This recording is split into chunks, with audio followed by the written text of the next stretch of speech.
જય માતાજી મિત્રો, 2-3 દિવસથી વિડીયો બનાવવો ગેપ પડી જાય છે, નથી બનાવી શકતી. તો આજે આપણે 2-3 દિવસ પછી પાછા ફરી મળી રહ્યા છીએ આ વિડીયોમાં. તો થોડી પ્રોબ્લેમ તો થાય છે, બેડ રેસ્ટ છે.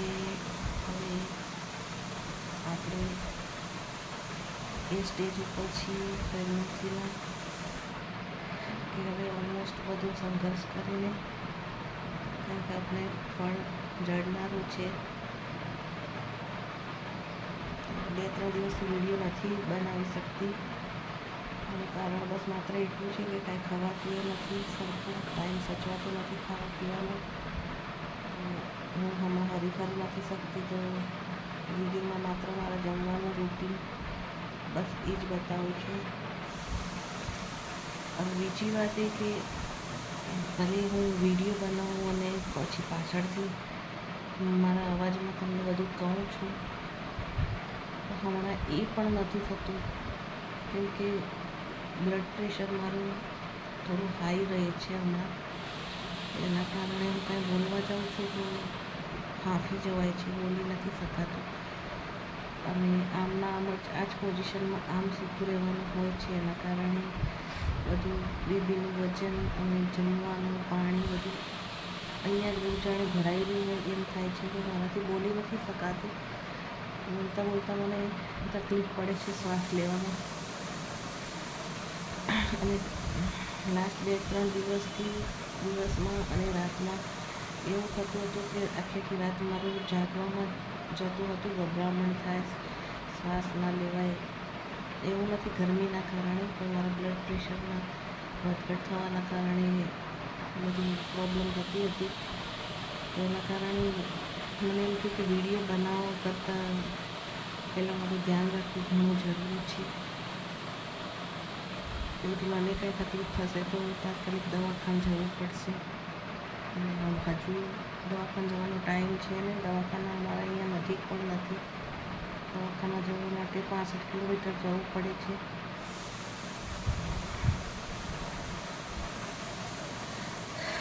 તો આજના નાનકડા બ્લોગમાં બસ તમને એટલું જ કહીશ. બપોરે જે જમવું એની ક્લિપ આજે આવી જશે. થોડી મહેનત કરતા રહીશું તો જ આપણે એકબીજા સાથે ટક્યા રહીશું. આજે મારી તબિયત થોડી સારી છે, બધું બરાબર છે. ફરીથી પાછું વિડીયો બનાવવાનું ટ્રેક પર આવવા માટે મને એમ થયું કે પહેલાં જણાવી દઉં કે શું પ્રોબ્લેમના કારણે હું વિડીયો બનાવી નથી શકતી. તો હવેથી વિડીયો રેગ્યુલર આવશે, મારી તબિયત હશે બરાબર તો. એના માટે હું સોરી કહું છું, 2-3 દિવસથી વિડીયો બની નથી શક્યો. તમને મને એક વસ્તુ જણાવવાની છે કે તમને આ વિડીયો જોવાની મજા આવે છે કે નહીં. તમે કમેન્ટ કરીને કહો કે આ વિડીયો તમને કેવા લાગે છે, તમે ક્યાંથી જોઈ રહ્યા છો. હું જે બોલું છું એમાં ખબર પડે છે કે નહીં. આપણે ગુજરાતી છીએ તો મોસ્ટલી ગુજરાતી લોકો જોડે જ ગુજરાતી ભાષામાં કનેક્ટ થાય. મને હિન્દીમાં પણ બ્લોગ બનાવતા આવડે છે, પણ મને કોઈ કાંઈ કહે તો હું એ પ્રમાણે વિડીયો બનાવું. તો તમે જે પણ લોકો જોઈ રહ્યા છો તમને કેવું લાગે છે. અને હું હજી નવી છું, એવું નથી કે યુટ્યુબમાં કોઈ મોટા ધુરંધર થઈ ગયા છીએ.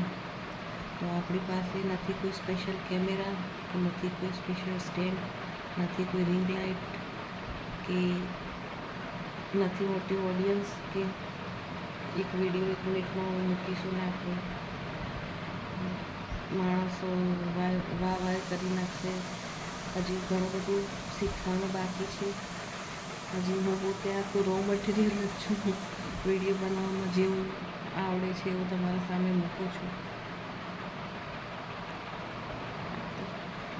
જેવું છે તમારી સામે હકીકત. આવા વિડીયો આવડે છે ને આવા બનાવું છું. તમને કેવું ગમે છે તમે જણાવો તો થોડું શીખવાનું પણ ટ્રાય કરું. હજી આ લોકો બેટર કેમ બનાવું. તો મને એમ થાય છે કે બેટરના ચક્કરમાં શું ઘણું બધું ઓરિજિનલ નથી રહેતું. પછી બેટર બનાવવાના ચક્કરમાં વિડીયોમાં વધારાનું એડિટિંગ ને ફેકનેસ, એના કરતાં જે છે એના થકી તમે મારા જોડે કનેક્ટ રહો. રિયલ જેટલું છે નાનું છે, જેવું છે એવું પણ રિયલ હોય એ મને વધારે સારું લાગે છે.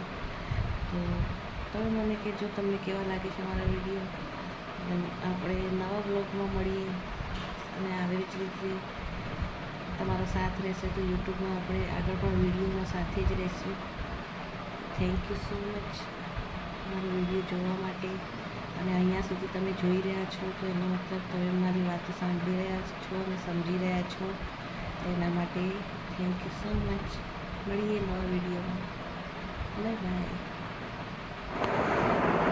આજે જમવામાં બટાકાની સૂકી ભાજી બનાવડાવી હતી. મને બહુ મન હતું ખાવાનું, સાથે શ્રીખંડ અને રોટલી.